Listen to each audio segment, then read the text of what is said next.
অসমৰ জনপ্ৰিয় অভিনেত্ৰী কইনা ৰাজগুৰুৰ অভিনয় চাই বাৰু আপোনালোকে ভাল পায়নে?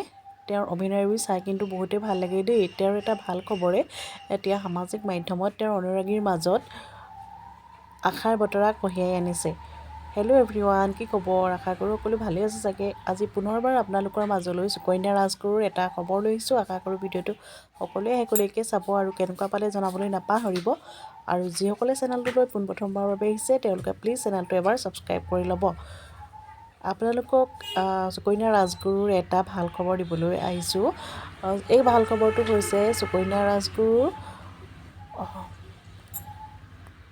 অভিনয় জগতত সুকন্যা ৰাজগুৰুৰ সুন্দৰকৈ অভিনয় কৰে। তেওঁৰ অভিনয় চাই ভাল লাগে, নৃত্য গীত চাইও ভাল লাগে। তেওঁ এগৰাকী খুবেই মৰম লগা অভিনেত্ৰী। তেওঁৰ ভাল খবৰটো হৈছে তেওঁ অভিনয় কৰা ধাৰাবাহিক এখন নতুনকৈ আহি আছে আৰু ধাৰাবাহিকখনৰ নামটো হৈছে তুমিয়ে মোৰ আপোন। আপোনালোকে বাৰু তেওঁৰ চিৰিয়েলবোৰ হওক, নৃত্য গীতেই হওক চাই ভাল পায়নে? চাই কিন্তু বহুত ভাল লাগে দেই। আৰু এই খবৰটোৱে তেওঁৰ অনুৰাগীসকলৰ মাজত বহুতো আনন্দ আৰু উল্লাসৰ বতৰা কঢ়িয়াই আনিছে। আৰু ভিডিঅ'টো আজিলৈ ইমানেই আছিলে। ভিডিঅ'টো কেনেকুৱা পালে কমেণ্ট কৰি জনাবলৈ নাপাহৰিব। আৰু যিসকলে চেনেলটোলৈ নতুনকৈ আহিছে তেওঁলোকে প্লিজ চেনেলটো এবাৰ ছাবস্ক্ৰাইব কৰি ল'ব। আৰু ভিডিঅ'টো সকলোৱে শেষলৈকে চোৱাৰ বাবে ধন্যবাদ জনালোঁ দেই।